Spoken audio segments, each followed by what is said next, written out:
Pues venga, buenas noches, bienvenidos a esta mesa redonda, Feminismos y Movimiento LGTBI, un encuentro organizado, como sabéis, por el Centro Niemeyer, en el que vamos a analizar la relación que existe entre estos dos colectivos.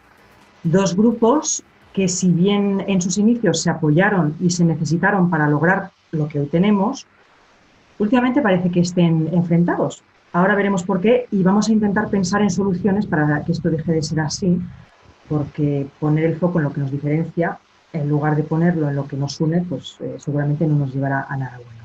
En esta charla contamos con Andrea Momoitio. Andrea es periodista y desde hace 10 años coordina la publicación Pícara Magazine y es especialista en periodismo digital y en estudios de género. Hola, Andrea.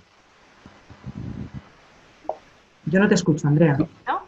Ahora sí. Ahora. Vale. Desde Bilbao. También tenemos por aquí a Paco Tomás, escritor, guionista, periodista. Paco dirige y presenta el programa Wisteria Lane en Radio 5, en Radio Nacional de España, y es uno de los creadores de la serie documental Nosotras Somos, que puede ver en Place de RTV y que recorre la historia del movimiento LGTBI en España. Paco, hola. Hola, ¿qué tal? ¿Cómo estáis? El tercer participante es Víctor Mora, doctor en estudios artísticos, literarios y de la cultura por la Universidad Autónoma de Madrid. Escritor y activista, preside la Asociación Internacional de Estudios Memorias en Red y es miembro del Centro Iberoamericano de Estudios sobre Sexualidades y también del colectivo Queer Sección Invertida. Víctor, buenas noches. Hola, buenas noches. Por último, Esther Ortega, docente universitaria y activista feminista antirracista. Esther es doctora en Filosofía de la Ciencia por la Universidad de Santiago de Compostela y es investigadora en el CSIC y en el MACBA de Barcelona. Actualmente trabaja en el espacio afrofeminista Conciencia Afro en Matadero, Madrid. Hola, Esther. Hola, Esther Mayoko. Esther Mayoko, me he equivocado. No sé dónde he visto. No, es que no está por ahí. Mi segundo nombre no suele aparecer. Esther Mayoko, perdóname. Bueno, pues gracias a los cuatro por participar en esta charla y gracias a los que os estáis sumando a ella a través de Zoom. Recordad que podéis lanzar vuestras preguntas cuando queráis y en la medida de lo posible iremos contestándolas. Yo, si os parece bien, vamos a empezar con una primera cuestión que os voy a lanzar a los cuatro. ¿El colectivo LGTBI y el movimiento feminista siguen necesitándose? Comenzamos con Andrea, por ejemplo. A ver, pues a mí a priori me vienen varias cosas a la cabeza, ¿no? Porque decimos por un lado colectivo LGTB y decimos por otro lado movimiento feminista. El movimiento LGTB, o sea, para mí lo importante de todo esto es como que seamos conscientes de que tanto dentro del movimiento feminista como del movimiento LGTB hay una diversidad brutal que probablemente no siempre hayamos sido capaces de gestionar, ¿no? Y decimos LGTB y estamos diciendo muchas cosas y sobre todo estamos hablando de mucha gente con realidades muy distintas en cada caso, con vivencias completamente dispares, ¿no? Y bueno, yo entiendo que la tendencia ha sido a aglutinarnos, ¿no? Y a juntarnos en estas siglas, porque entendíamos que ahí podía haber algún punto de confluencia, pero ahí también ha habido siempre muchas tensiones. Entonces, algunas de esas que hemos estado en lo LGTB hemos tenido más cercanía con el movimiento feminista, porque era la corriente o la teoría de pensamiento que nos atravesaba, que iba con nosotras, en la que creíamos, pero mucha gente del movimiento LGTB no siempre ha estado pensando feminista, ¿no? Entonces, se han necesitado.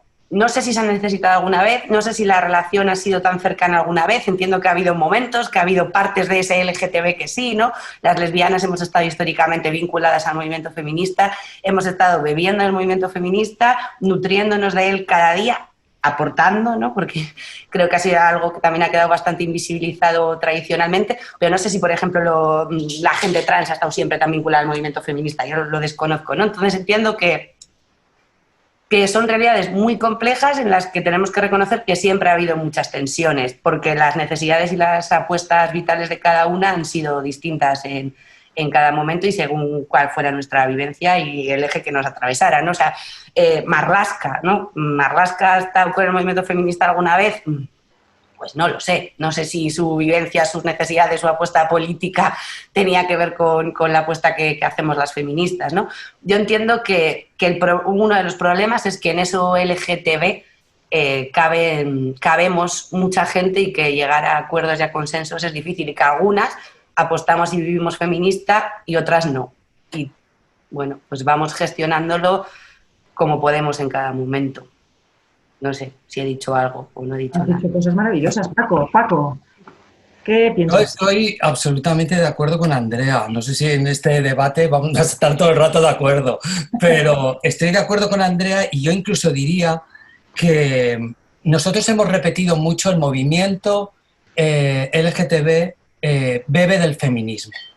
Y creo que se ha convertido en una frase aprendida que repetimos mucho, pero yo creo que nos falta, o sea, toda la ventaja que nos lleva el movimiento feminista en todo lo que tiene que ver con pensamiento está a años luz del pensamiento dentro del movimiento LGTBI. O sea, el movimiento feminista tiene una primera ola, una segunda ola, una tercera ola, una cuarta ola, genera el concepto de interseccionalidad. A nosotros todo eso lo adoptamos de alguna manera, lo aplicamos, pero por ejemplo no se da la circunstancia, no se da los foros, la atmósfera para que nazcan ideas y conceptos dentro del propio movimiento LGTBI, y a lo mejor tiene que ver precisamente con esa diversidad que es tan amplia, que a lo mejor impide que existan espacios. Ahora evidentemente empieza a haber teóricos, y aquí está Víctor, por ejemplo, pero si tú te vas a una librería a buscar pensamiento, encuentras pensamiento feminista muchísimo. Pensamiento trans, muchísimo, por ejemplo. Empieza a haber mucho pensamiento en cuestión de género. Pensamiento lésbico, claro, es que las lesbianas nos llevan años luz en pensamiento, por ejemplo, porque ellas inmediatamente notan la misoginia en el FAC y se marchan al movimiento feminista y empiezan a trabajar ya. ¿Somos lesbianas feministas o feministas lesbianas? ¿Eso el hombre gay? O sea, es que ni lo hemos olido, ni hemos olido ese pensamiento, ¿no? Y yo creo que lo que necesitamos es que nos filtre más, o sea, ser más porosos para que nos entre más feminismo. Víctor, Esther, quien queráis. Si quieres, sí, claro. Dale, bueno, por retomar algo que ha dicho Paco, precisamente, bueno, y algo que ha dicho Andrea también, ¿no? Por ir como enlazando cuestiones, ¿no? Andaba yo pensando, por un lado, que Andrea hablaba de la diversidad y la heterogeneidad que hay dentro del movimiento LGTBI, que, por ejemplo, es tan heterogéneo que a mí, básicamente, por ejemplo, ese nombre me hace un ruido bastante extraño. No es un lugar en el que yo me sienta, por ejemplo, a gusto ni cómoda, ¿no? Cuando o sea, nombrarme desde ahí. Pero pensaba también que, igual que el movimiento LGTB o LGTBI o LGTBQ+, etcétera, como queramos llamarlo, es heterogéneo, también lo es el movimiento feminista. Es que parece que estamos hablando de que el movimiento feminista es uno, y yo creo que precisamente una de las grandes pugnas que estamos viviendo en la actualidad tiene que ver con las diferentes formas de pensar ese movimiento feminista también, ¿no? Al interior del propio movimiento. O sea, que yo creo que la heterogeneidad y la dificultad para debatir acerca de esa propia heterogeneidad, ¿no? También es un punto clave que nos daría claves para poder pensar todas estas cuestiones hoy en día. Y luego, en relación con lo que decía Paco, precisamente, que decía, bueno, es que el movimiento feminista nos lleva a la delantera por mucho tiempo, ¿no? Y, por ejemplo, decías, ¿no? Pues el movimiento feminista ha creado un concepto como el de interseccionalidad. Quiero recordar, soy muy pesada, pero quiero recordar que la interseccionalidad no es algo que haya creado el movimiento feminista. La interseccionalidad es una herramienta, en todo caso, que partió de un lugar muy concreto y en un momento muy concreto, que fue de la intersección raza-género y sexualidad, que normalmente se olvida y quienes primero hablan de interseccionalidad, aunque no utilicen la palabra, para mí son las mujeres del Combahee River Collective, y básicamente todas las, o prácticamente todas las mujeres del Combahee River Collective eran mujeres negras, lesbianas y pobres. O sea que creo que ahí podemos ir empezando también a ver cuestiones que ahora mismo también están sobre la mesa, ¿no? En estas luchas, en estas pugnas, pues seguramente si pudiésemos pensar la interseccionalidad mejor de lo que se piensa en el Estado español, que yo también con esto soy muy pesada, pero no viene tampoco tan al caso ahora mismo, ¿no? Creo que podríamos discernir mejor, ¿no? Cuáles son las raíces, los orígenes de los problemas que se están dando en esos dos movimientos. Y por último, y ya termino con esto, me estaba acordando también de una cosa que escribimos un articulito que escribimos iba a decir hace un par de años, no, hace ya como 4, con Lucas Platero, que precisamente hablaba y lo que hacíamos era hacer un ejercicio en cierto sentido genealógico, no exhaustivo, pero yo creo que sí lindo también, ¿no? De cuáles eran las relaciones que se daban entre el movimiento feminista y el movimiento trans en el Estado español, ¿no? Y ha tenido relaciones siempre y de hecho las mujeres trans, al menos en algunos de los espacios feministas y más en los movimientos de base, en los movimientos de calle, han estado siempre. O sea que los debates que se están dando ahora como si fuese algo totalmente nuevo, para mí es bastante falso. También es verdad que siempre ha habido seguramente roces y formas y puntos de fricción, ¿no? Pero han estado siempre ahí, ¿no? Y ya, con esto, ahí lo dejo. Víctor. Sí, wow, he apuntado un montón de cosas. Bueno, me parece interesantísimo todas las aportaciones porque desde luego creo que hay mucho que hablar y hay ciertos problemas graves que estamos viendo ahora mismo. Pero por una cosa que has dicho, Esther, ahora ha sido cómo se trabaja la interseccionalidad en España, y ahí me ha venido a la cabeza cómo se trabaja o cómo se nombra, porque a veces parece que se nombra y ya está hecho todo, ¿no? Entonces creo que ese es uno de los grandes peligros o de las grandes trampas que tenemos que sortear cuando queremos verdaderamente trabajar en espacios, y ya sea en nuestros activismos o ya sea creando otro tipo de espacios donde compartir experiencias de la disidencia. Es decir, creo que muchas veces hablamos de un movimiento, también por recuperar lo que decía Andrea o lo que decía Paco también, y hablamos como de una realidad homogénea que es una absoluta ficción, ¿no? Como también apuntaba Esther. E incluso parece que lo nombramos y que nos estamos autonominando como el colmo de lo inclusivo cuando en realidad no estamos haciendo ni llevando a cabo una práctica política que efectivamente tome en consideración todas las vicisitudes, tensiones, problemas reales y las vulnerabilidades que supone verdaderamente estar en unos espacios que sean interseccionales o que tengan en cuenta una diversidad real. Todo el mundo habla desde hace real, vamos a ver, que también... Bueno, como trabajo el lenguaje, pues siempre que digo una palabra luego pienso ahí. Tampoco es exactamente eso, pero en fin.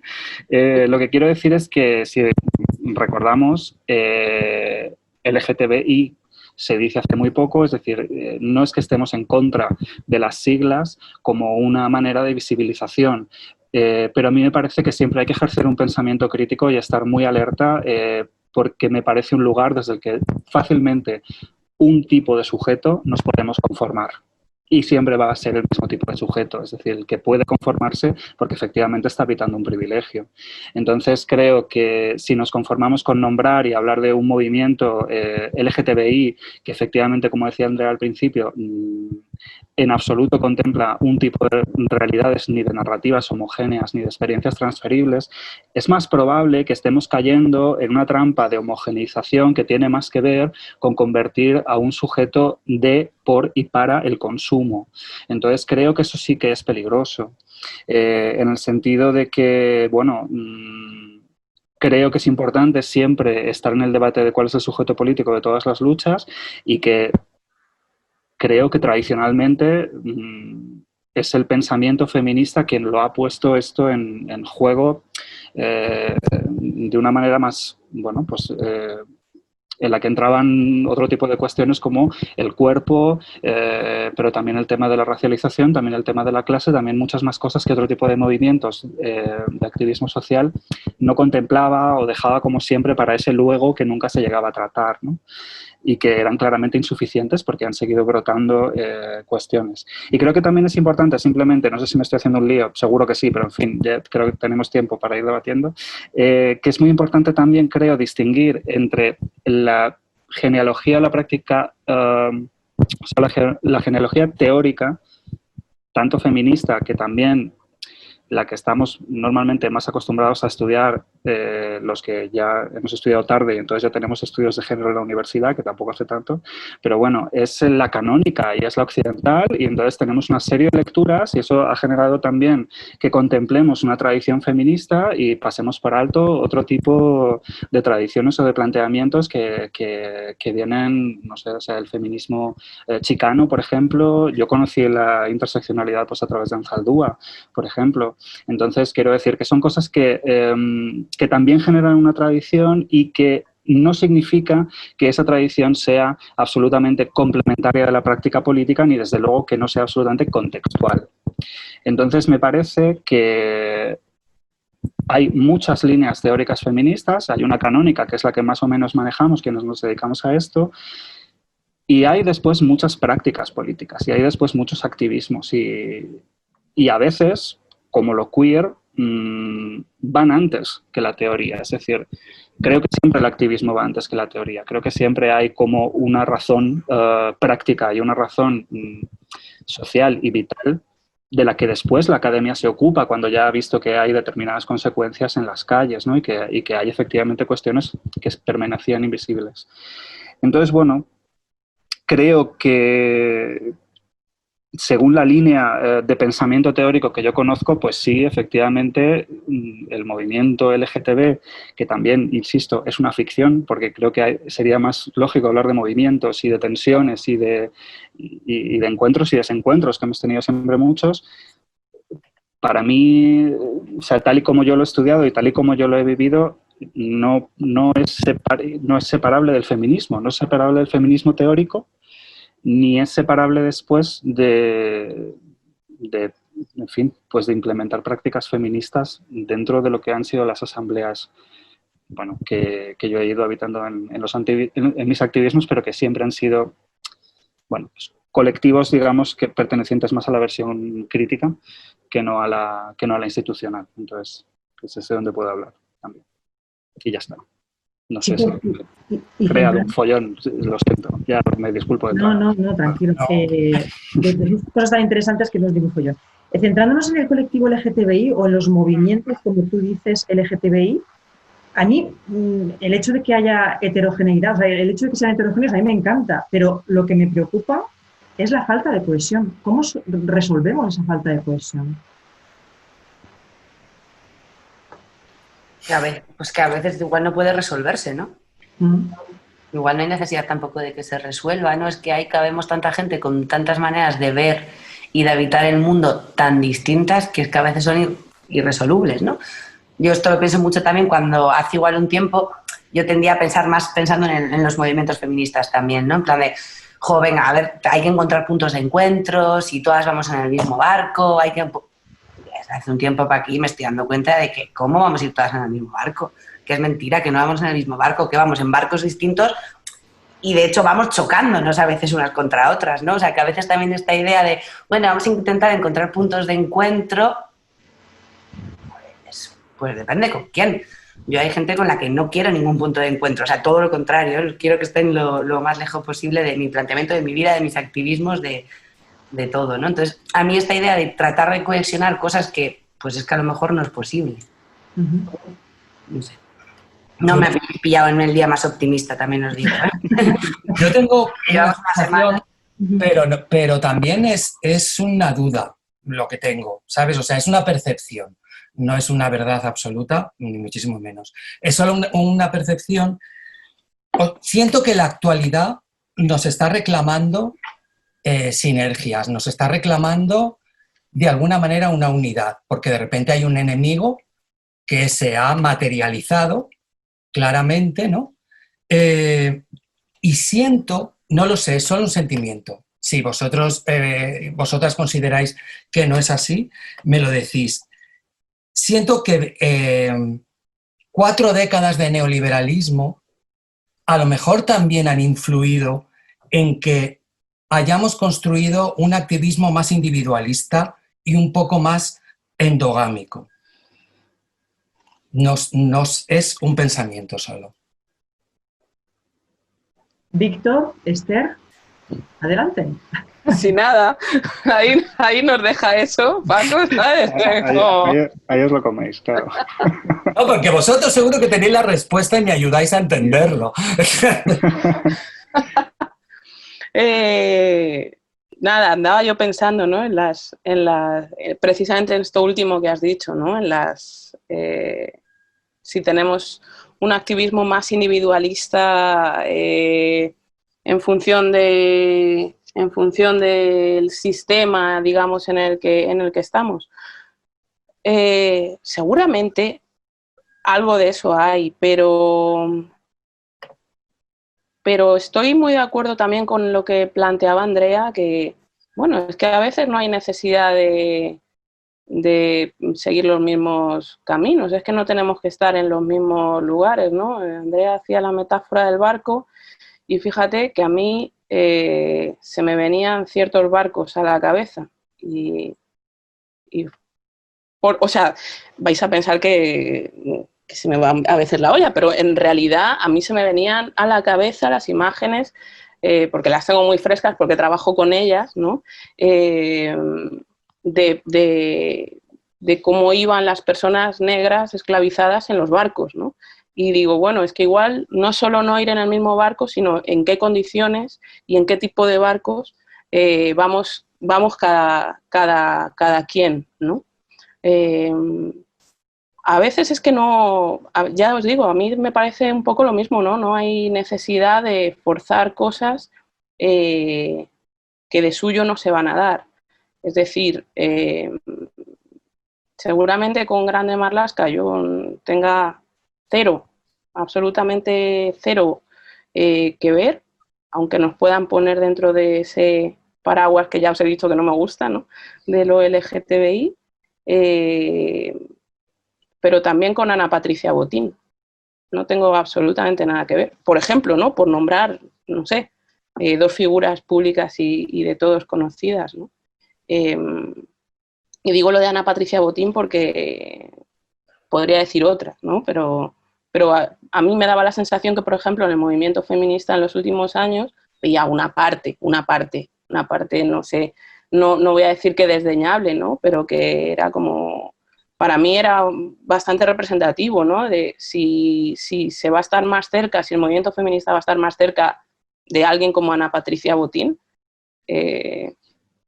o sea, que de mí o de hermanas mías, pues ¿qué hacemos, no? Es que no quiero ni estar ahí, ¿no? Cedo el nombre y el apellido, ¿no? Feminismo, no sé qué. Aunque por otro lado yo lo reclamo y lo reclamo siempre, ¿no? Pero también me quedaba con la idea de esto que decía Víctor, ¿no? Bueno, me quedaba con muchas ideas, pero bueno, con la de Víctor y enlazando también con lo que planteaba Paco, ¿no? 4 décadas han hecho mella. Pues yo creo que sí, pero sobre todo 4 décadas de contar cierto tipo de discursos y no otros. Creo que eso también ha hecho mella, ¿no? Porque, y esta diferencia que antes hacíamos también entre lo que son los movimientos más de calle, ¿no? En los que los activismos, tanto feministas como queers o LGTB o whatever, como lo queramos llamar, pero los movimientos de calle siempre están a la vanguardia y siempre suele haber bastantes más puntos de diálogo en esos movimientos ¿no? más callejeros. A mí me gusta utilizar esta idea de lo callejero también. Creo que siempre han estado muchísimo más conectados e interconectados, ¿no? Y no necesariamente en dos orillas. Pero sí, sin ninguna duda, el neoliberalismo o el neocapitalismo, bueno, pues, o neo, no sé, en esta forma más actual que tenemos, ¿no? Ha extremado el individualismo en cualquier circunstancia, así que supongo que en esto también, ¿no? También se puede ver en algunas cuestiones, ¿no? Como ver, por ejemplo, estas cosas de los activismos unipersonales, que a mí siempre me choca muchísimo, ¿no? Y me resulta algo, ¿sabes? Como de profesión activista o activista, eso, ¿no? Con un nombre y un apellido, ¿no? A mí esas cosas, yo es que siempre he sido más, pues eso, más movimentista, si queréis, ¿no? Entonces, y más colectivista, ¿no? En ese sentido, creo que no podemos pensar solas, nunca. Víctor, ¿quieres decir algo?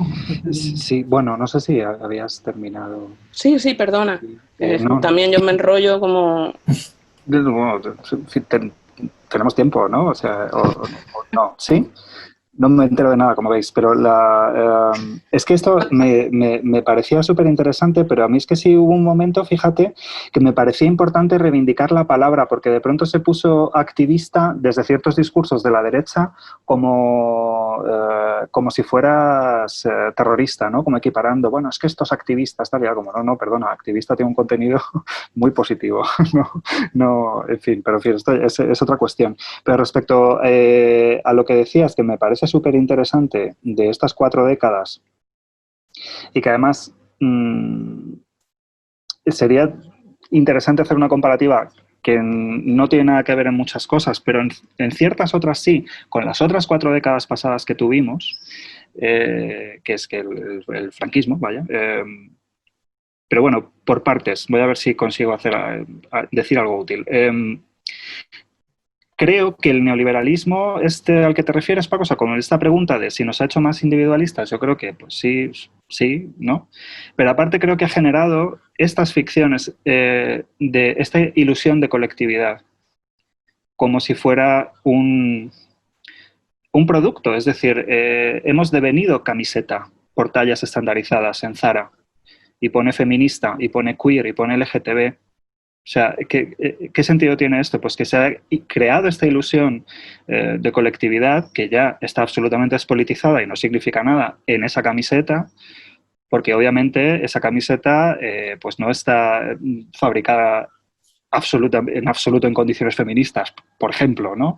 O se está sirviéndose de explotación de cuerpos ¿no? En fin. Pero bueno, entonces creo que esa es una trampa en la que muchas veces o por un tiempo muchas personas en algún momento hemos caído, como esta ilusión de pertenencia. Y creo que esa es la trampa definitiva del neoliberalismo, decirte que perteneces a algo y que estás dentro. Y entonces, si tú dices, bueno, estoy dentro, estoy fenomenal, estoy cómodo, ¿para qué voy a seguir? No hace ninguna falta, que no, yo el colectivo ya lo tengo, fíjate, mi camiseta pone queer, fenomenal. Pues ya está, no tengo que continuar luchando por nada más, ¿no? Ya está todo conseguido. Eso ya está todo conseguido, que se ha repetido varias veces, además, a lo largo del activismo hegemónico, el institucional, perdón, en España, me parece muy similar y por eso lo conectaba a ciertos debates que se dieron dentro del movimiento de emancipación homosexual a finales de los 70 en España, cuando se empezó a hablar de que había que derogar la ley de peligrosidad, etcétera, y lo que se consiguió fue que se quitara la figura de la homosexualidad como sujeto punible Pero para eso hubo unos debates internos que crearon una exclusión.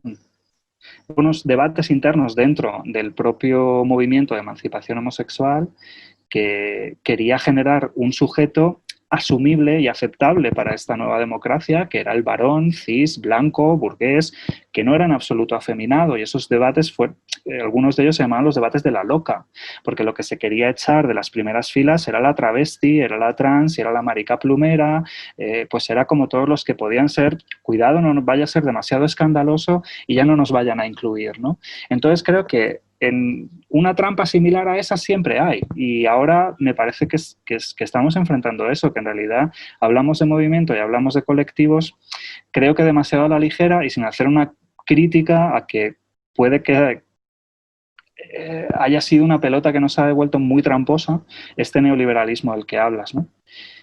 Eso por un lado. Y por otro lado, yo también creo que siempre es en el activismo callejero donde se puede establecer más un diálogo mayor y donde es posible tejer otro tipo de alianzas que quizá en otros espacios es más difícil de encontrar, o yo sencillamente no los he encontrado, no se han dado. Y lo del barco me parece un problema. Me parece un problema, quiero decir, sí, estoy descubriendo el ajo, es un problema, efectivamente. Pero me parece el problema que no creo que tenga una respuesta, que quizá no tenga que tenerla, ¿no? Pero, es decir, desde luego, si ir en el mismo barco es fingir que somos todas lo mismo, entonces desde luego no, porque eso es una ficción y es absurdo. Pero es verdad que si vamos en barcos distintos y a veces nos chocamos, hay veces que cómo lo hacemos, porque a veces esa distancia nos hace también impermeables a ver al otro y a ver las urgencias del otro, ¿no? Y se da, y muchas veces tenemos que hacer como este ejercicio de decir, bueno, es que no es mi barco, pero joder, es que se está hundiendo, ¿sabes? El otro, pues voy a ver cómo lo hago, ¿no? Entonces me parece que hay como, pues no sé, que hay muchos barcos. Hay yates que flipas y esos no nos interesan en absoluto, pero luego hay muchos tipos de barcos y a veces me parece que hay distancias que nos impiden, pues ya no solo tejer alianzas, sino a lo mejor gestionar nuestros espacios de otra manera o apoyar causas que no son esencialmente la nuestra.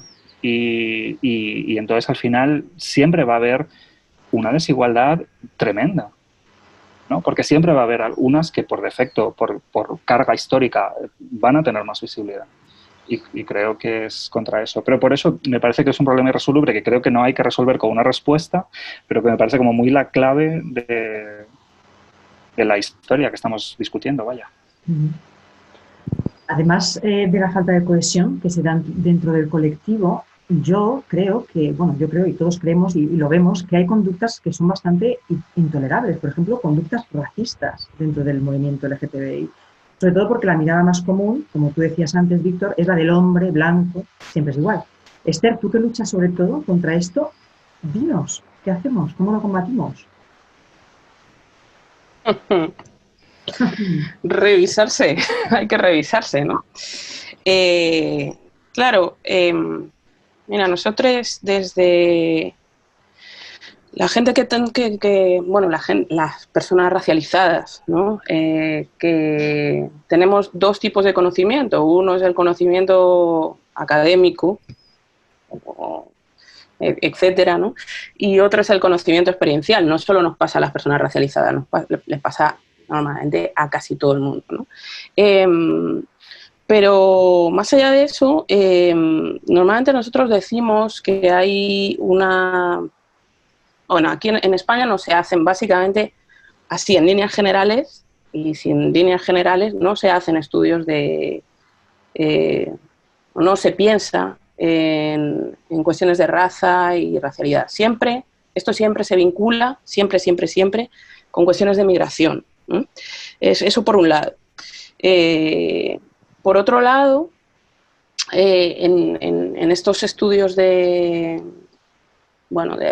raza, ¿no? que en otros sitios, no solo en Estados Unidos, que siempre dicen, es que los que habláis de cuestiones de raza es que siempre estáis mirando a Estados Unidos. Bueno, no solo. En otros sitios se hace, en otros sitios se trabajan este tipo de cosas, ¿no? Aquí tenemos un problema de memoria, y eso lo traigo, ¿no? La memoria histórica en este país se ha configurado de una forma muy determinada, ¿no? Antes Víctor decía, podemos comparar estos 40 con los 40 anteriores. Y yo también pensaba, decía, ¿y los de antes? ¿Y los de antes? ¿Qué hacemos con, ¿no? ¿Qué hacemos con esa memoria de corto alcance? ¿Por qué digo esto? Porque cuando no somos capaces de, digamos, de conocer nuestra historia y de reconocer la memoria, pues pasan cosas como las que pasan cada día, que las personas racializadas podemos reconocer. Hace no demasiado hablaba con Chenta Sai, con un puto chino maricón, que muchos le conoceréis, ¿no? Porque, por ejemplo, él dice mucho, ¿no? Esto de, bueno, es que el movimiento gay masculino es súper racista, ¿no? Y se puede ver bueno, pues por ejemplo, en las aplicaciones de ligue, en tal, no sé qué, que nadie ve un problema en que se busque personas no asiáticas porque está el estereotipo, en este caso de varones, ¿no? El estereotipo de los varones gays asiáticos descendientes, emasculados o con el pene pequeño o no sé qué historias, ¿no? En ese caso, los varones afro estarían en el lugar contrario, ¿no? Eso es racismo. O sea, eso es racismo. Sea por exotificación o sea por lo que sea, ¿no? Y eso nos lo encontramos cada día, ¿no? Igualmente también entre las bolleras, ¿no? También, esto también pasa y me imagino que, vamos, no me imagino, sé que también pasa con las mujeres y con los varones trans, ¿no? Pero el problema del racismo no es solo del movimiento LGTB. El problema del racismo es un problema estructural, por eso apelaba antes a esta ignorancia blanca y a esta ausencia de memoria, ¿no? En el caso concreto del Estado español, de cómo se ha configurado el Estado o el Reino de España, que a mí para esto en concreto me gusta hablar mucho del Reino de España porque me parece que da mucho de qué estamos hablando, ¿no? Y digamos, para mí es, por desgracia, es consustancial a cómo se piensa este reino. O sea, que no es solo un problema de lo LGTB. Eso no disculpa este tipo de cuestiones, ¿no? O sea, la ignorancia no disculpa. ¿Y cuáles son las recetas que me preguntabas, Luisa? Pues es que creo que no hay recetas. O sea, nosotros no vamos a hacer el trabajo. ¿No? Se tendrán que mirar cada uno sus propios racismos. Nosotros podemos señalar algunas cuestiones, ¿no? Pero el trabajo es de cada uno. ¿Queréis comentar algo más acerca de las conductas?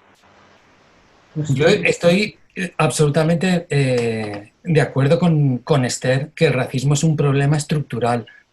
Pero incluso si volvemos un poco al tema de un poco de feminismos y movimiento, que yo también estoy de acuerdo con Víctor en que deberíamos empezar a usar movimientos, también en plural.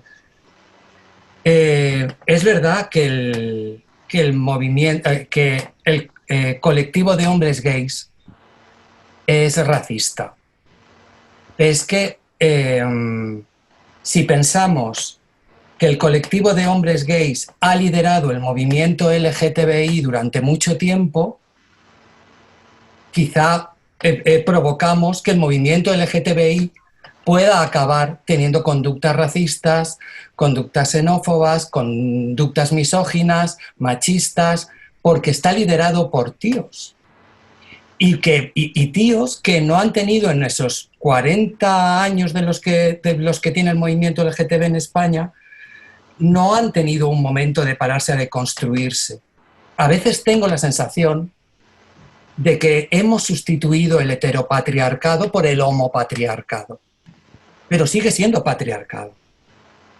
Y entonces, a lo mejor de ahí estamos generando conductas que pueden llegar a ser tóxicas. También creo que es un problema generacional.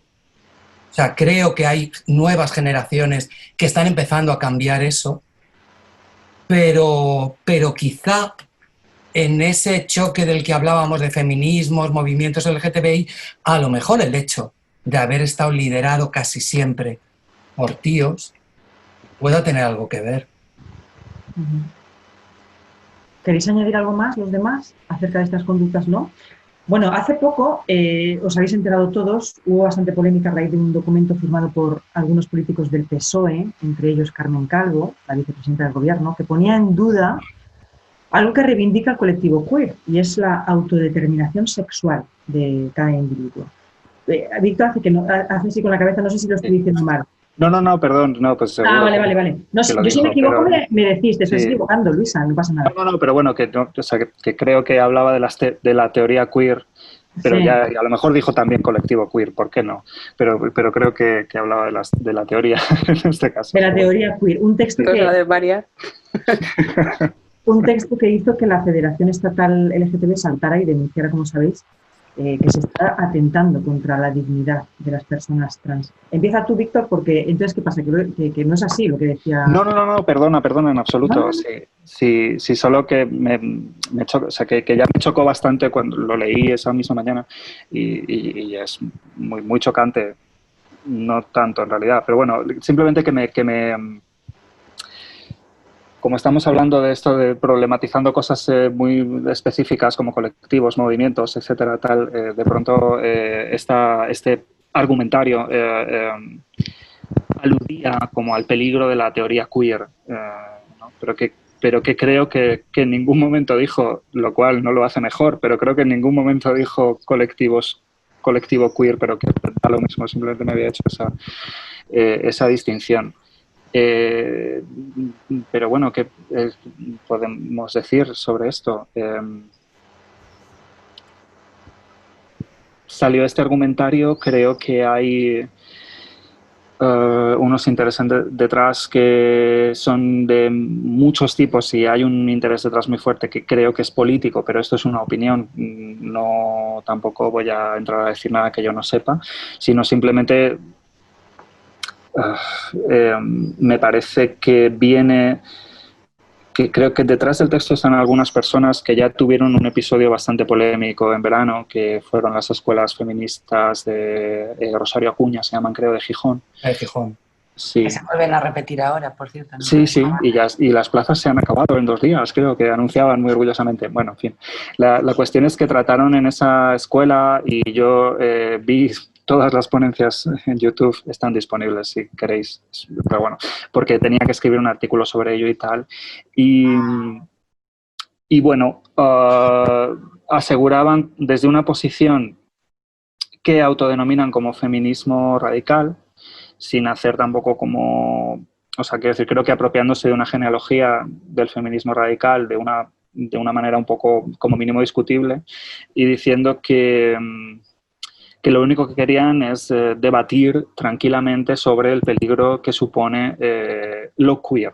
Entonces empezaron a generar todo un lenguaje estrambótico como inqueercición, queerismo de género.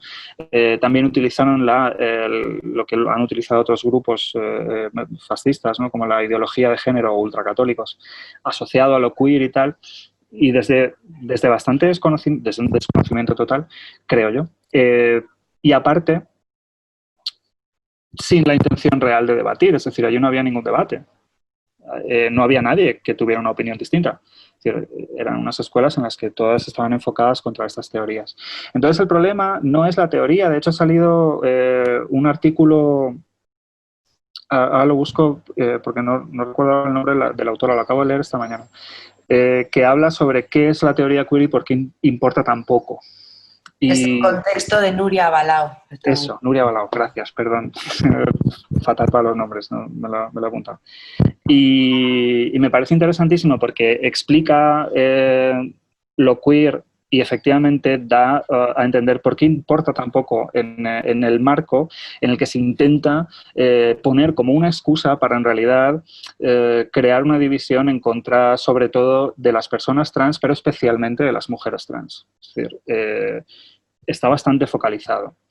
Y utilizan en este argumentario cuestiones como que desde ciertos sectores ya creíamos que teníamos superadas porque siempre inevitablemente pues caemos en la misma trampa una y otra vez, ¿verdad? Pero bueno, la cuestión es que hablan de personas refiriéndose a ellas como ficciones jurídicas, hablan de la identidad como una cuestión caprichosa, relativa a sentimientos, relativa a caprichos en definitiva, sin tener en cuenta sin tener en cuenta las realidades de las personas trans, sin tener en cuenta en fin, cuestiones que ya no están sujetas a opinión, o al menos es lo que pensamos una buena parte de la gente en general, como el derecho a la autodeterminación. Entonces, a partir de ahí, se ha generado toda una serie de aluvión en redes sociales, por lo menos en Twitter, que es la que yo transito un poco más, y se ha desatado una violencia bastante grande, es decir, especialmente contra lo que yo conozco, contra compañeras trans que me han dicho nunca antes me había pasado algo así, de insultos, etcétera, etcétera, contra ellas fundamentalmente, ¿no?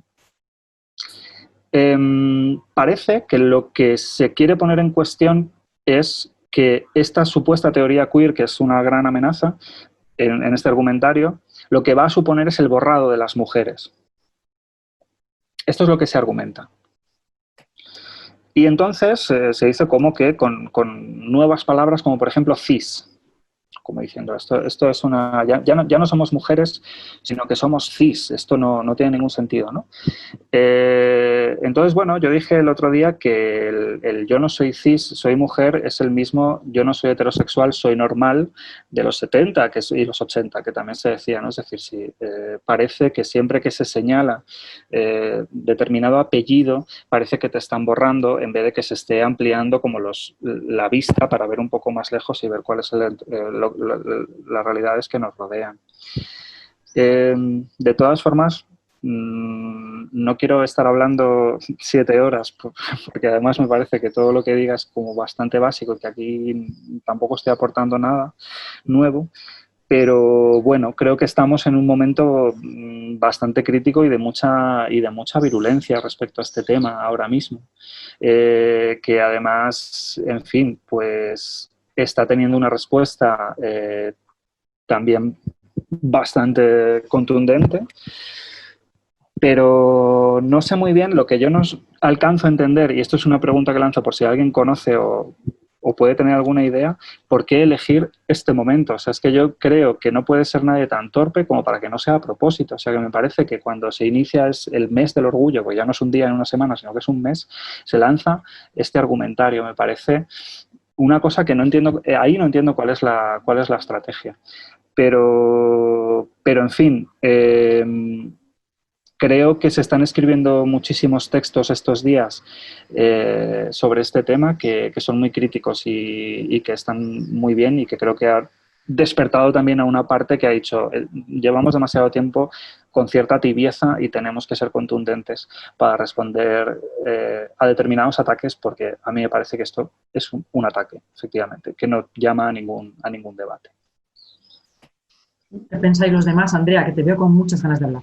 Sí, no, yo estoy completamente de acuerdo, ¿eh? A mí me parece que a veces utilizan un lenguaje muy enrevesado para ocultar algo que es bastante básico, que es su propia transfobia. Creo que no hay nada que poner en diálogo con este sector del movimiento feminista, que no deja de ser un sector del movimiento feminista.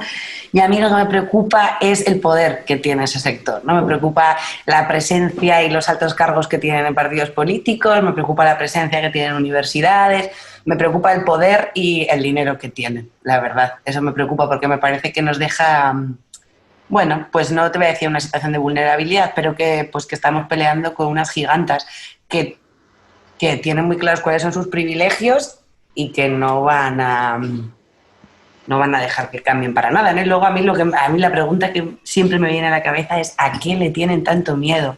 No lo entiendo, y por más vueltas que le dé, no entiendo a qué le tienen tanto miedo. Y yo esta idea del borrado de las mujeres, al principio me hacía gracia, ahora me da un poco de vergüenza ajena, pero no acabo de comprender muy bien qué miedo tienen, pero tienen mucha pasta y mucho poder, así que o nos ponemos las pilas para enfrentarlas o van a estar montando una escuela Rosario Acuña, un máster, o sea, bueno, yo qué sé, es que tienen recursos que probablemente a lo mejor no tengamos otras, y eso a mí sí que me preocupa. Esther, Paco, ¿queréis decir algo, Esther, Paco? Esther. Sí, voy.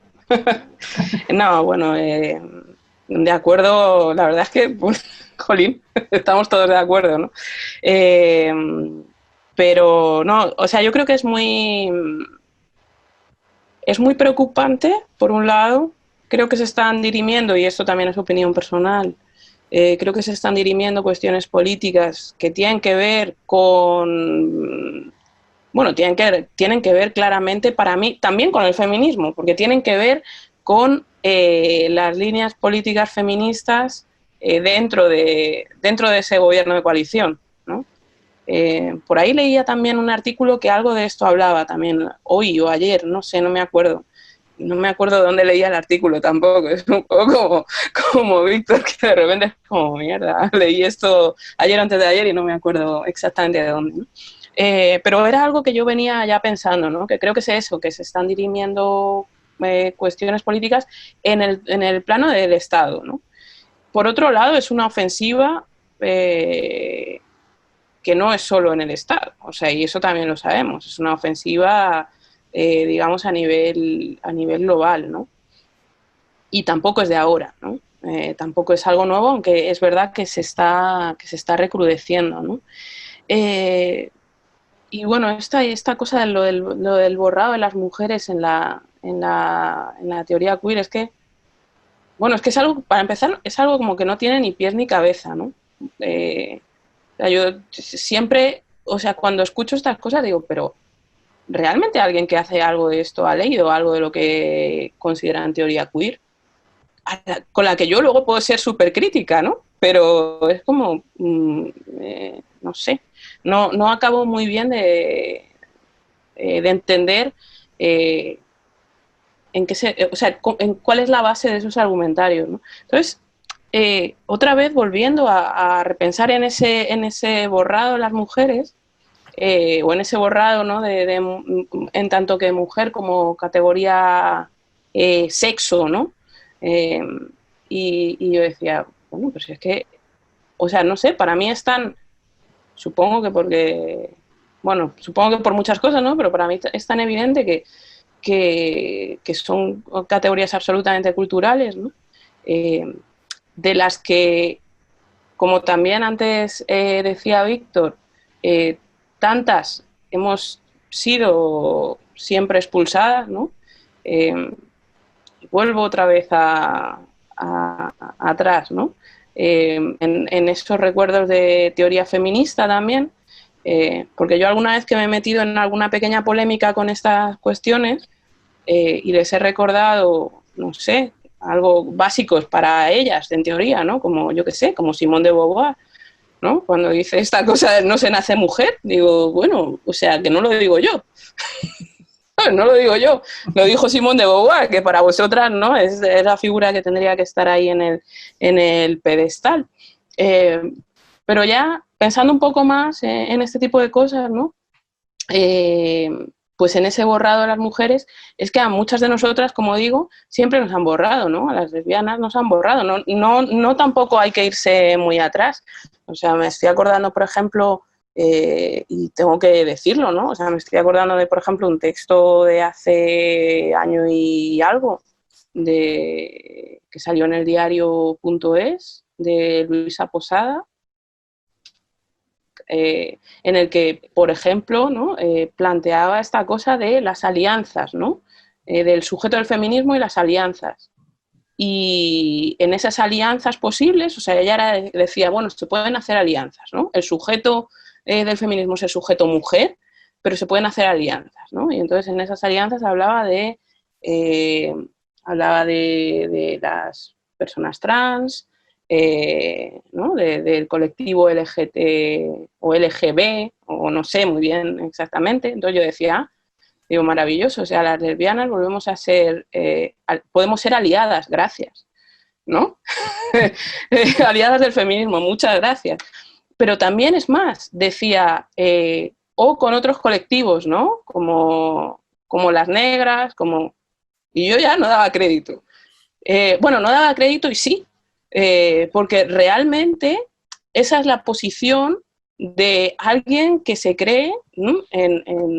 O sea, que no quiere ver su propio privilegio, pero que detenta, y digo detenta, y no ostenta, que detenta una posición muy determinada, ¿no?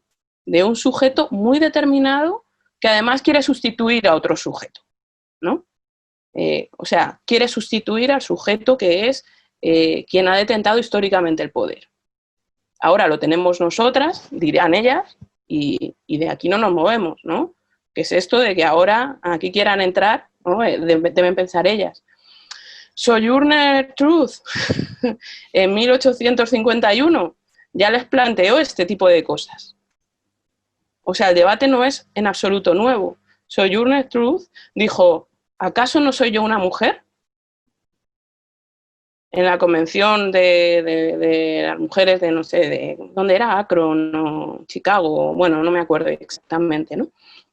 Una señora, y digo señora, nacida en esclavitud en los Estados Unidos, negra, trabajadora en los campos, madre de 12 hijos, a los que varones, pero también mujeres, como a las que les estaba espetando esto, secuestraron a sus hijos porque sus hijos no eran propiedad suya, ¿no? En fin, ¿no? Ese ¿acaso no soy yo una mujer? Pues lo podemos volver a traer ahora, ¿no? ¿Qué es ese ser una mujer? Esa cosa tan aparentemente tan natural, ¿no? Sobre la que se basan, ¿no? Para mí no tiene mucho sentido. Bueno, y ahí lo dejo, que también soy pesada, lo siento. No, Es que Paco, yo creo... Perdón. No, habla. Sí. Sí, No. Ya luego, Paco, que te tocaba. No, es que para decir, estoy de acuerdo con Esther, con Andrea y con Víctor. Yo también creo que es una lucha de poder político. Siento que también hay un interés por instrumentalizar lo que sería el movimiento feminista hegemónico hasta este momento, ¿no? Sí, digo que es algo que siento, ¿no? Un poco, pero a mí lo que me parece más perverso de todo eso, además de todo lo que ya habéis comentado, es la idea patologizante. Es la idea de, si sigues siendo enferma, vale. Si sigues entrando y siendo partícipe de toda la industria farmacológica y de toda la industria de la cirugía, si sigues jugando a modificar tu cuerpo porque tu cuerpo está equivocado, ¿no? Si sigues ahí, podemos entendernos, ¿no? Tengo la sensación de que por debajo hay una idea realmente perversa, que es la de continuar viendo a las identidades trans y a las personas trans como enfermas. Sí, ¿puedo hablar? Sí. Hombre, y tanto. Un poco. Sí, por favor. Yo estoy completamente de acuerdo con eso. Creo que hay un interés patologizador, pero porque siempre el cuerpo Es decir, tradicionalmente el cuerpo que no es válido como para ser sujeto de derecho es o enfermo o estigmatizado por alguna cuestión, ¿no? Y en este caso yo creo que ya más que relativo a las industrias, que quizá también, y lo ignoro, me parece que es el peso de lo binario, del binarismo tradicional y de que solamente hay dos sexos, ergo hay dos géneros, ergo todo lo que no esté ahí es antinatural, ¿no? ¿Por qué no? Dirán antinatural, pues seguramente. Y con lo que estabas diciendo, Esther, yo me he recordado el ejemplo del sufragismo, cuando se habla y se estudia el sufragismo, que es, y gracias a este movimiento tal se consigue el voto para la mujer. Entonces, cuando se problematiza desde el antirracismo y se dice, ¿y ese sujeto de derecho mujer incluía a la mujer negra? Porque la mujer negra seguía sin tener el acceso ni al voto ni a ningún tipo de derecho civil, ¿no? Entonces parece que en realidad es que no hay nada de natural en esta cosa natural que se quiere reivindicar, sino que la categoría mujer, como toda categoría que manejamos en nuestras sociedades lingüísticas e históricas, es una categoría que se asocia o no a derechos. Entonces, el hecho de negar la categoría mujer a determinadas personas o colectivos con todo el problema que tiene esa palabra, me parece que es, en definitiva, una intención de dejarles fuera de un marco de derechos. Y precisamente lo que plantea lo queer no es decir, no existe el sexo mágicamente, ni existen las opresiones asociadas al sexo. Eso no tiene ningún sentido, sino que no solo el género, sino también el sexo es una construcción política, ¿no? Y siempre va a generar toda construcción política o toda categoría de sujeto, siempre va a generar márgenes nuevos. Entonces hay que tener como la vista puesta en ese margen que se ha quedado fuera de la categoría. Pero pensar que el hecho de que se amplíe una categoría para acceder a unos derechos civiles es una amenaza, pues en realidad de lo que se trata, pues, como decía Andrea, es pura transfobia y ya está, en este caso. Como en otros ejemplos, es meramente racismo y ya está. Pero es que al final, como estos problemas son estructurales, efectivamente, como decía Esther al principio, pues es que las vidas precarizadas que van a caer fuera de ese margen del sujeto jurídico mujer o del sujeto jurídico varón, siempre van a ser las mismas. Porque la estructura en realidad no se está cuestionando, ¿no?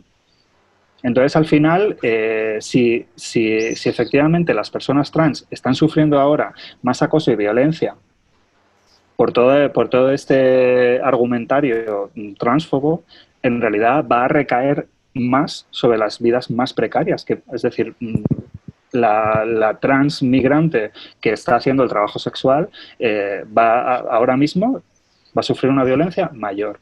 Porque en realidad este tipo de cuestiones estructurales no solo no se cuestionan, sino que se refuerzan cuando se trata de expulsar a determinados cuerpos del marco de categorías o de sujetos jurídicos, ¿no?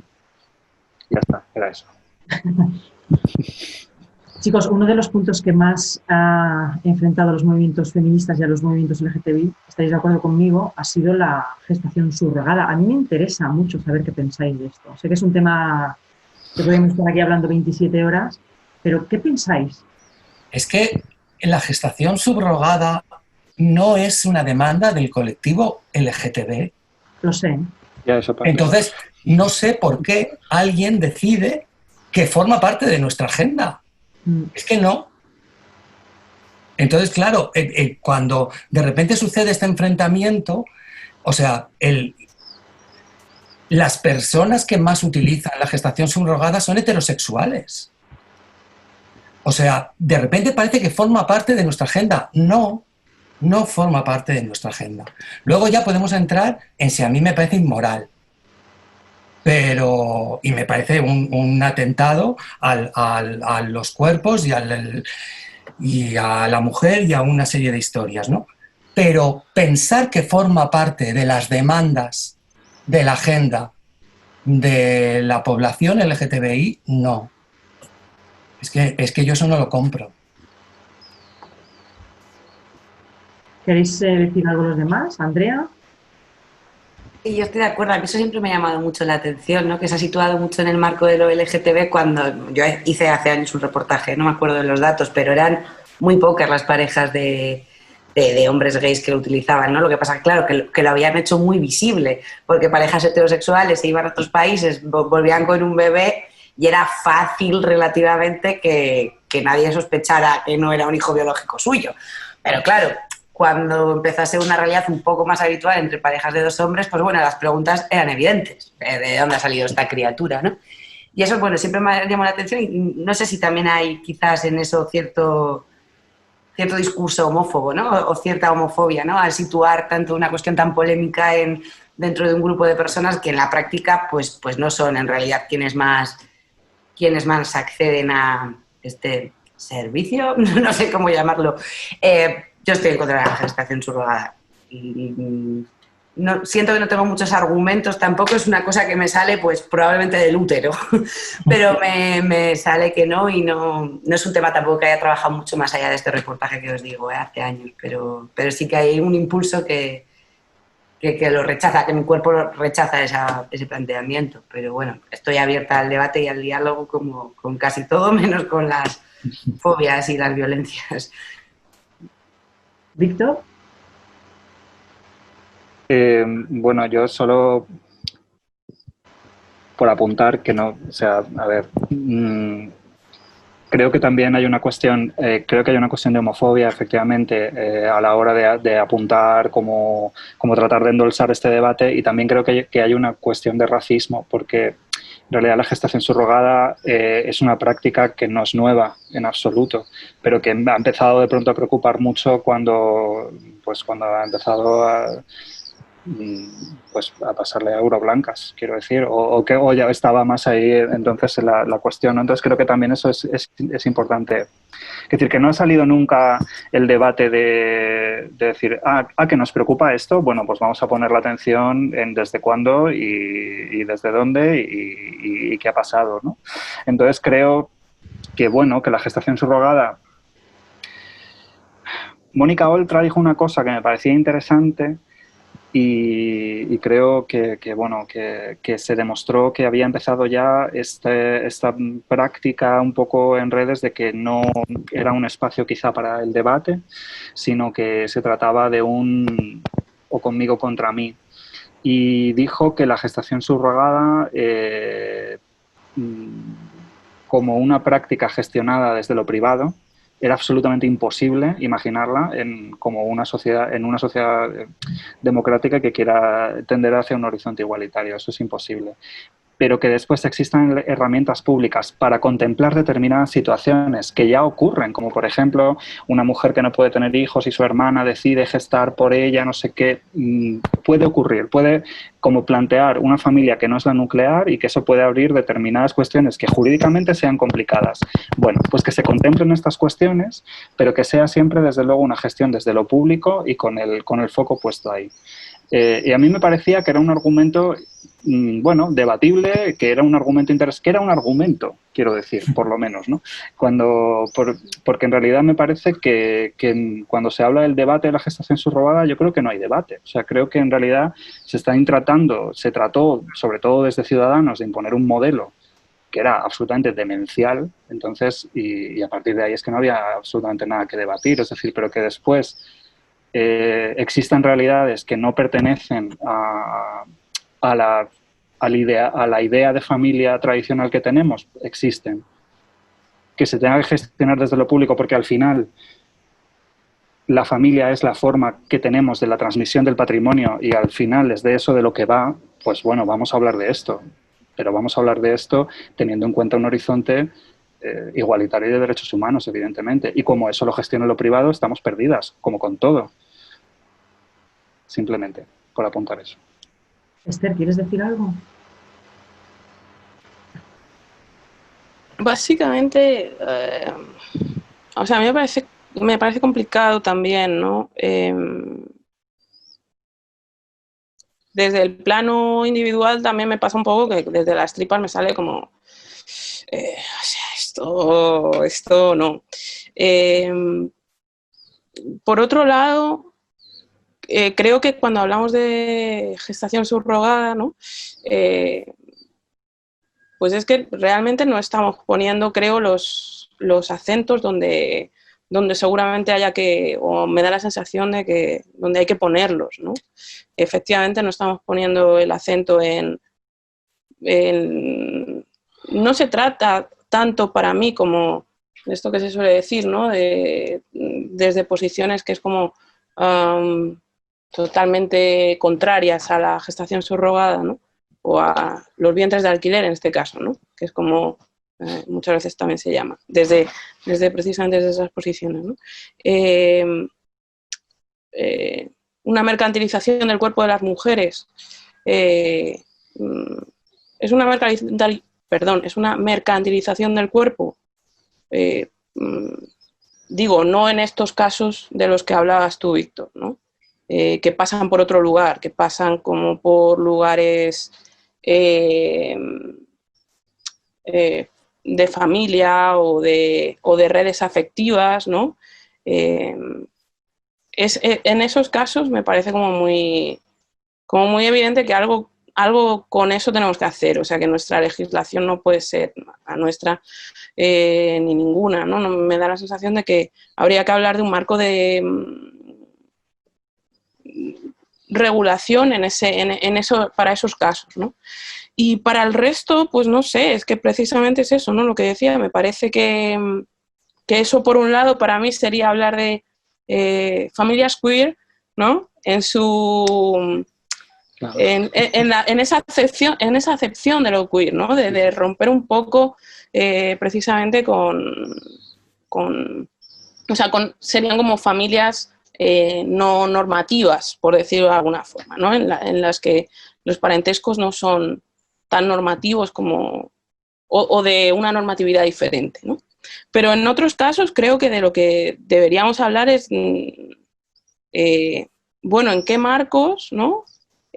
Capitalistas, porque al final es esto, ¿no? O sea, cuando hablamos de gestación subrogada a niveles más grandes, que no sean este tipo de casos, ¿no?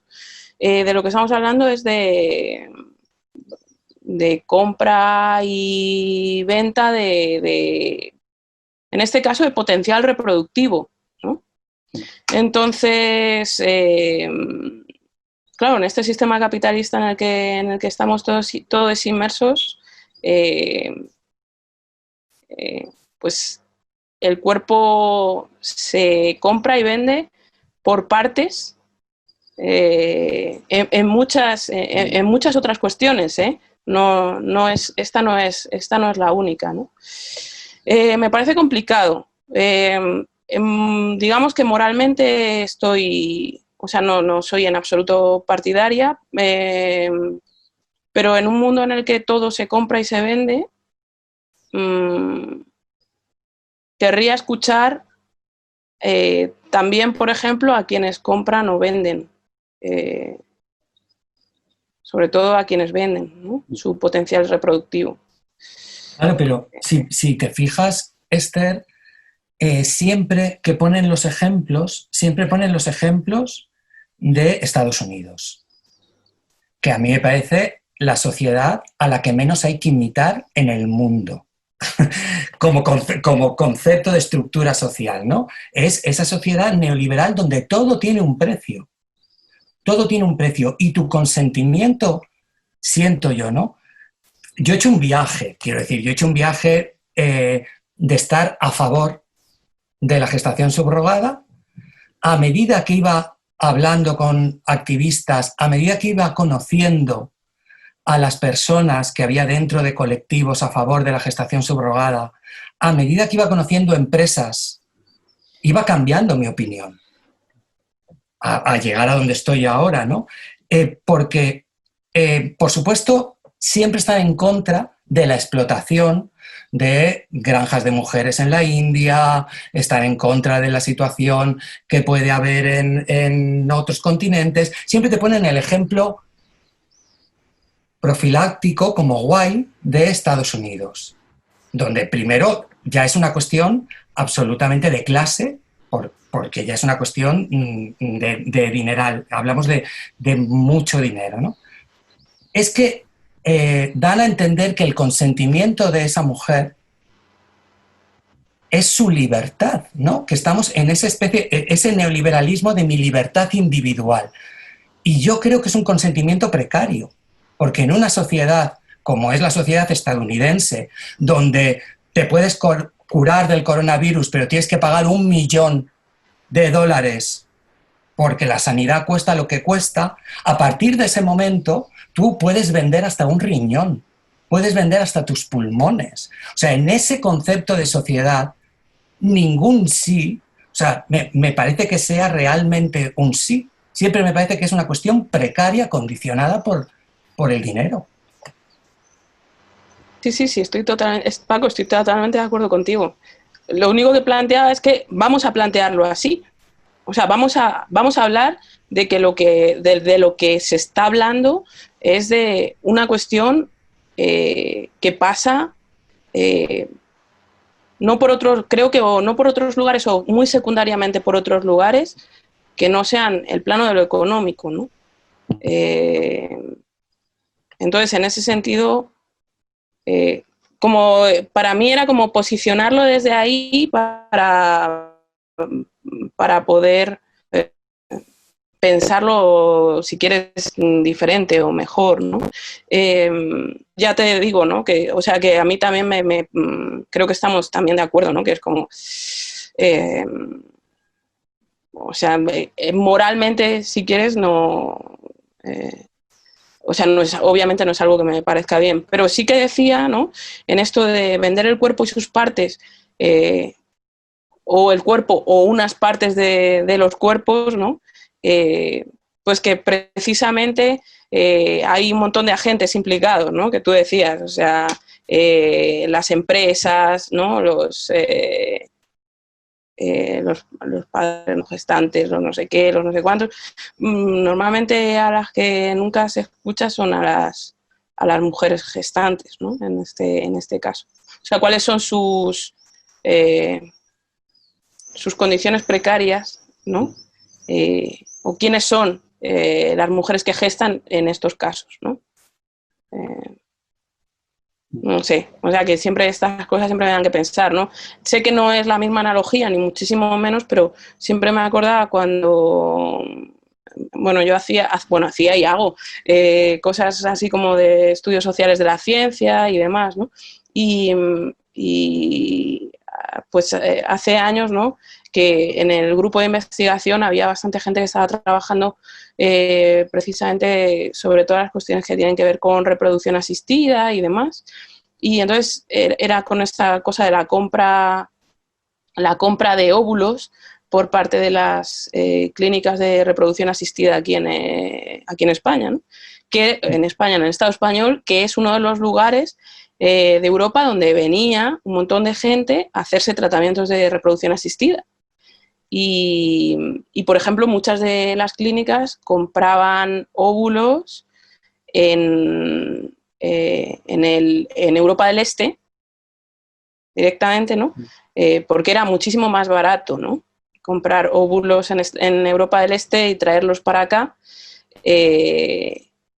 para inseminar a mujeres del norte de Europa con unas características fenotípicas que no son tampoco las que hay por estos otros lugares, ¿no? En los que nos encontramos nosotros. Entonces, o sea, como... Y no sé, o sea, se me producen muchas analogías con este tipo de cosas, ¿no? Sé que, o sea, obviamente no lo planteamos en los mismos términos, pero bueno, como que lo económico media demasiado y hablamos demasiado poco de ello, ¿no? Me parece.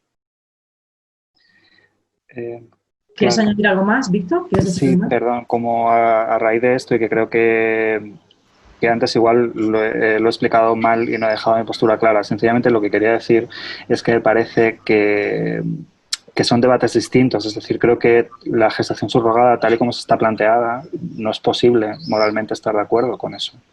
Pero me parece que en realidad lo que se dificulta es que se hable de otros tipos de familias no tradicionales o no normativas o como se quiera, incluyendo en eso la famosa biología. Quiero decir que lo que me parece absolutamente sorprendente es que jamás se saque en relación a este debate el debate de la adopción. Claro. No como derecho reivindicado tal, sino como todo lo que pasa en la adopción, todas las todo lo que ocurre en esto, ¿no? Y nunca se plantea. O sea, parece que es un debate completamente ajeno, porque me parece que de pronto lo que importa es como pues eso, unas determinadas cuestiones asociadas a la biología. Y entonces el debate va por otro lado. Entonces no se habla nunca de este otro tipo de cosas como no se habla nunca de la economía, efectivamente, o sea, y del por qué se accede a determinadas cuestiones sin problematizar los puntos de partida de las personas, ¿no? Y los porqués lo hacen. Y, Bueno, pero... perdón, ¿puedo? Una cosita al hilo de esto que justo que estabas diciendo y de lo que yo decía antes, ¿no? Y esto de que el lenguaje es importante también, ¿no? En el caso de la donación de óvulos, siempre se habla de donación de óvulos. Ya. Pero lo que hacen las clínicas es comprar óvulos. A muy bajo precio, por cierto. Para lo que supone. Sí. Y ya, perdón. Nada. Oye, no hay preguntas del público, así que yo no sé si queréis añadir algo más, si os habéis quedado, me gustaría haber dicho algo de esto. No. Seguro que viene luego, seguro que luego digo, he dicho esto, he hecho el completo ridículo, no he dicho tal, sí, bueno, ya, mañana. Nos llamas. No, que qué bien, ¿no? O sea, yo diría, qué bien, o sea, qué a gustito aquí de charla, Podríamos ¿no? quedarnos tomando algo tranquilamente, ¿no? Oye, chicos, muchas gracias. Ha sido un placer, por lo menos para mí, escucharos, porque la verdad es que es una gozada. Y la próxima vez, Borja, que sea en directo y que nos podamos abrazar. Pues efectivamente, yo tengo... ¿Me oís? Sí. Vale, no, es que pues precisamente es lo que más echamos de menos, ¿no? Os lo decía al principio, esa posibilidad de teneros cerca y de poder hablar. Bueno, Andrea y Paco ya nos conocen, ya vinieron y siempre nos gusta un poco esa parte de conocer, de hablar, de poder generar ese espacio un poco de debate y sobre todo de apertura de nuevas referencias en estos temas que estamos hablando, pues en todo lo que hacemos en el Niemeyer, pero especialmente en esta parte del festival. Yo me quedo con un montón de cosas de las que habéis contado. Me apetece volver a hacer el doctorado otra vez, así que... Pero bueno, me conformaré con seguir leyendo y de vez en cuando a lo mejor hacer algún articulín o algo. Únicamente daros las gracias a todas por... Bueno, antes de nada, el todes, a mí me encanta que lo utilicemos, pero que sepáis que en Jinhua, para los asturfalantes es femenino plural. Entonces, cuando yo tengo que ponerme en la cabeza si estoy hablando en asturlingua o estoy en un régimen estatal, porque es como, uy, que me cambia aquí todo. Pero bueno, eso, que para nosotros es un placer teneros y es una pena que tengamos que hacerlo así, aunque hayamos tenido, pues eso, una buena aceptación. Y únicamente eso, bueno, os seguiremos comentando, agradecerle a todo el mundo que nos ha escuchado y que recordaros que lo vamos a poder ver en YouTube, en nuestro canal del Centro Niemeyer, y que aquellos y aquellas que queráis vais a poder seguir disfrutando del festival, de la 5ª edición del Festival LGTBI del Centro Niemeyer en la plataforma Filming, que está siendo un exitazo para nosotros, así que bueno, está bien la cosa. Hay un documental, el documental del MBL es una maravilla. Ay, lo voy a ver. Es brutal. Yo hoy voy a ver esta noche el de las Archivets, que tengo mucha ganas. Ahora se ha quedado como congelado. Ahora. Bueno, chicos, pues nada, un besito a todos. Muchas gracias. Ha sido un placer, de verdad. Pues, un placer. Gracias a vosotros. Un placer, gracias. La otra. Adiós. Cuidaos mucho. Chao. Chao.